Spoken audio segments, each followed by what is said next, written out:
Yeah, I'll react to that, sure. All right, hey guys. So it's a 50-minute long video going over a few of the deadliest UK weapons of World War II. I'm just gonna watch the Lee Enfield part, okay? So going over the gun and then them firing it, and maybe I'll continue if we'll cross that bridge when we get there. My name's Connor. If you're new, original link to the video top of the description. Preemptive like original video from History Hit. Let's go. Britain's colonies, the number 4 Mark I Lee Enfield would become the new and improved bolt-action rifle issued to British infantrymen during the latter half of the Second World War. Introduced in 1941, the weapon was built upon the legacy of its earlier models, specifically designed to meet the demands of an ever-changing style of models. So, Boer War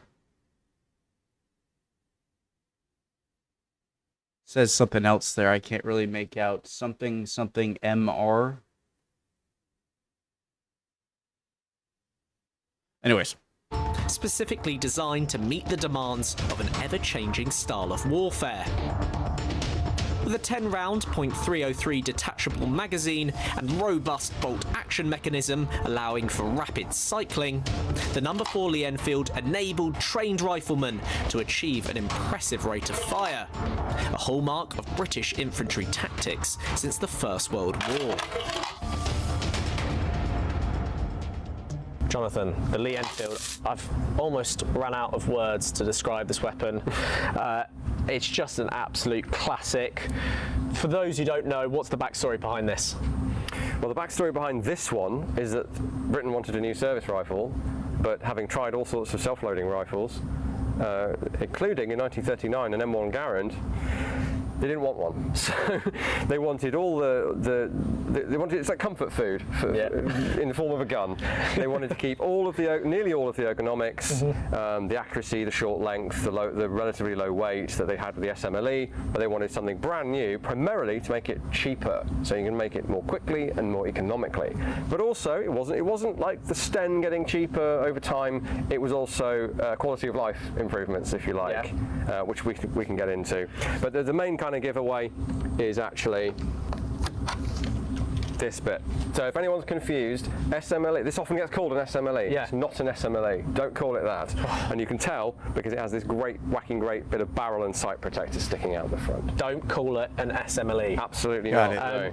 And you know, what is it about the British that you mentioned earlier that they had the option of maybe going to the M1 Garand and they decide not to? What is it that they feel, despite all these new technologies coming in, other countries, even like you said, the USSR, you know, the United States, they're all adopting semi-automatic. Why do they think that the bolt action will still do the job? Reliable? So a number of the major combatants in the Second World War had, at least in limited numbers, a service self-loading rifle, semi-automatic rifle.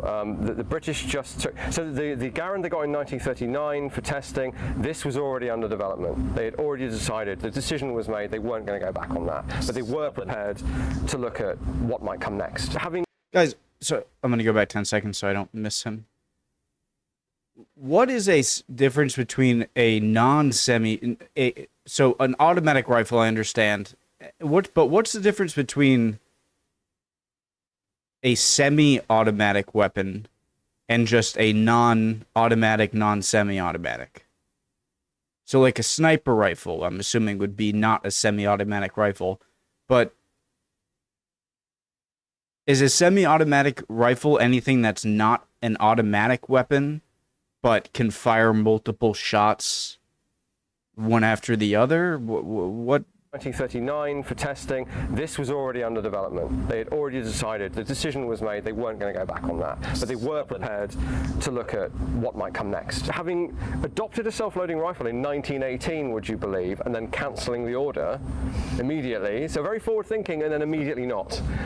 We end up with the SMLE, and we must remember the SMLE saw service throughout the war, especially in the Middle East, North Africa theatres. It's around throughout. So if your ancestor fought in the war, look up where they were, because that will dictate where it was. Also time.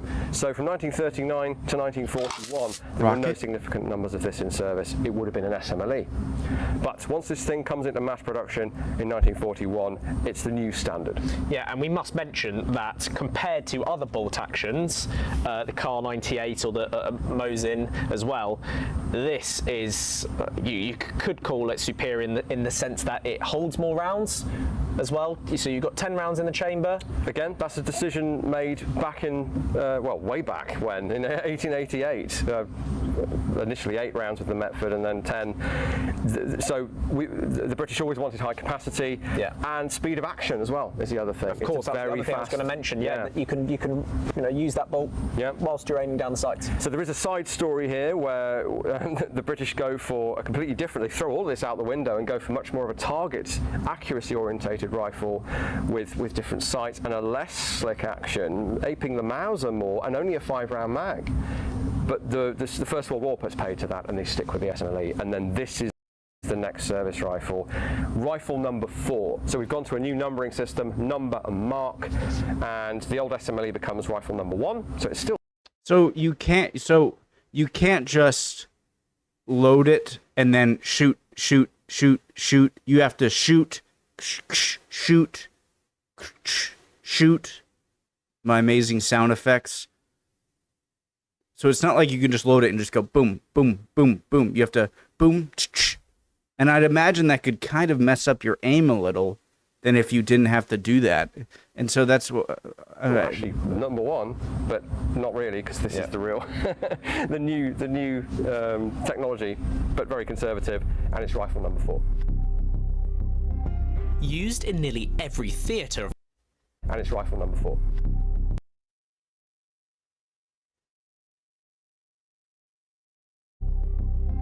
Used in nearly every theatre of the Second World War,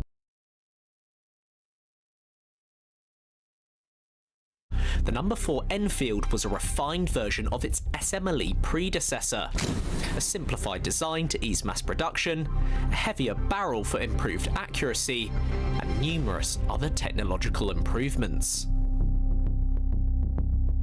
So I'd imagine, like, you can see this guy screwing on this thing right here, right? Like screwing on this.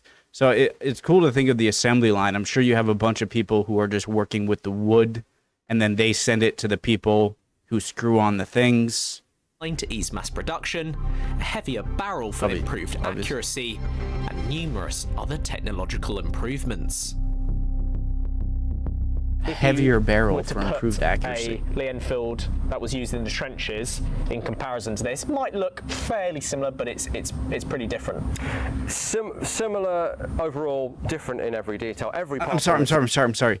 So a heavier barrel would improve accuracy because a lighter gun could do a little more recoil, and so you wouldn't have to get back on your target with a heavier barrel because it won't be blown out of your aim as much as a lighter barrel. Used in the trenches in comparison to this might look fairly similar, but it's pretty different.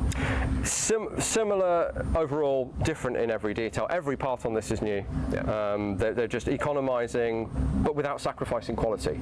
At least initially, there is a 2-groove barrel version of this. That's an economy version where it's just enough grooves to spin the bullet, essentially. And they have to make economies on the sights as well, because they can't make enough of those. Yes, and you can see here, in terms of the sights, it's got a couple of options as well, hasn't it? Yes, so the bottleneck in production led to the first rifles coming into service only having what I think we're going to have you use, the battle sight.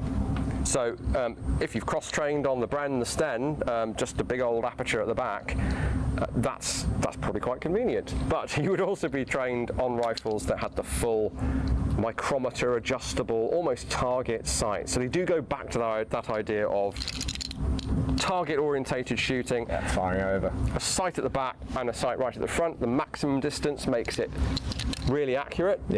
Because otherwise, the SMLE was all about snap shooting. You see a running target, you bring it up, you shoot. The sights are almost like an AK. And you see this a bit on the Mosin, Russian Mosin as well. The sights are like halfway down the gun. halfway down the rifle. So the slightest amount of movement translates to a miss. They wanted to go back to sight as far back as you could get it, and adjustable to every little distance that you might need it. And then you're looking through that aperture. Interesting. I would have thought the opposite. I would have thought that the further down the gun barrel where the sight is would mean more accurate. But I mean, if it is perfectly straight, which I'm sure it is, then... And so the screwy thingamajig, I know my military terminology is not great. Almost target sight. So they do go back. So target sight, would this be like 1,100 meters? No, that's way too far. So just because of gravity and how the bullet will fall over time, over the time that it's being shot, this just calibrates, instead of having to kind of just aim up a little bit to guess how much it's going to fall. Right? Idea of otherwise the SMLE, and you see this a bit on the Mosin target, the slight as you could get it, but translates to a miss.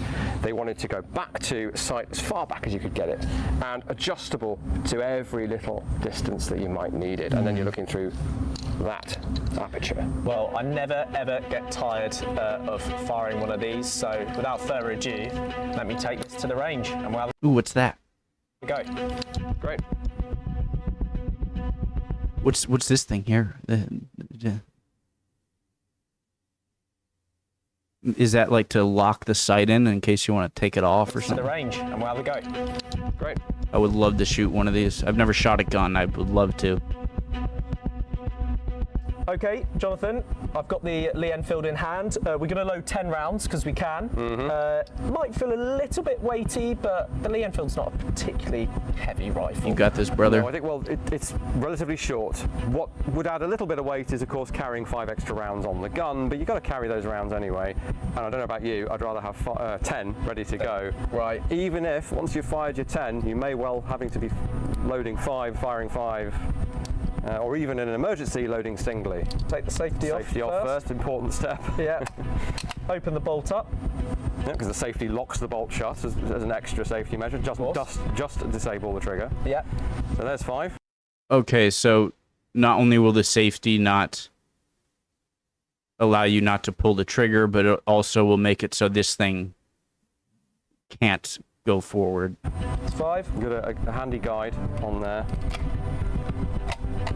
You've got it, yeah. And then if you want to go for the full house, Yeah, it's let's try. Let's give it a go. another one of those, just like you did last time.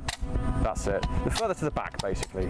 There we the go. better for pushing them in. Ball and chamber. A little bit tricky, but not too bad actually. You'd be drilled to Had to do it a lot quicker than that, to yeah. do this. So Have it. I'll close the bolt. that's it, and you're now ready to shoot.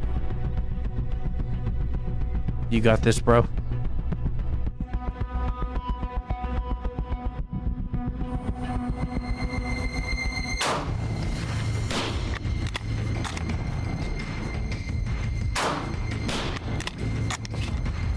Come on, get a bullseye.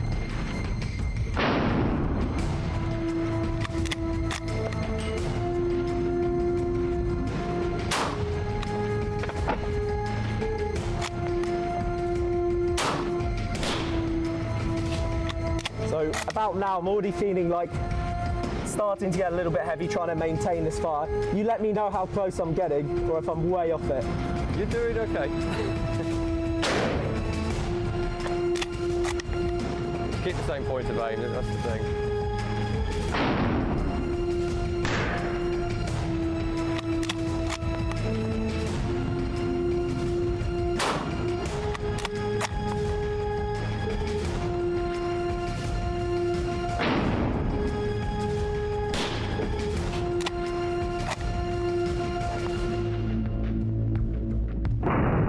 Bullseye.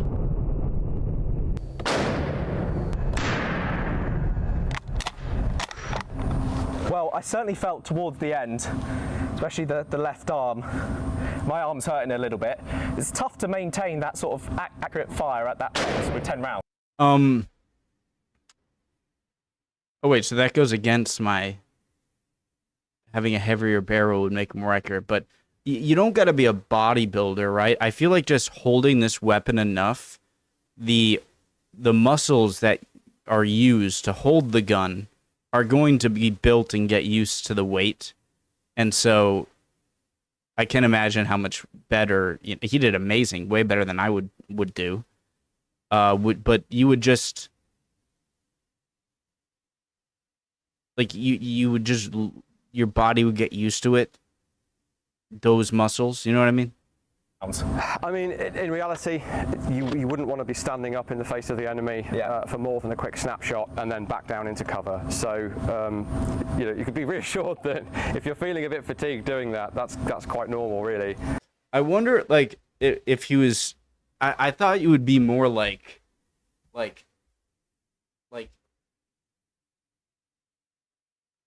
What do I know? But it seems like he was like upright. Like this, I thought you'd want to like spread your legs, and then, what the hell do I know? Like I said, I've never fired a gun. What do I know? You've still got quite a bit of a lever there, and it gets a little bit tiring. Looking at the target, I'll take that.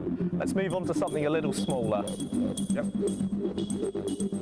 The scale of the Second World War compelled firearm manufacturers and designers to constantly look for ways to improve their weapons, while simultaneously reducing production costs.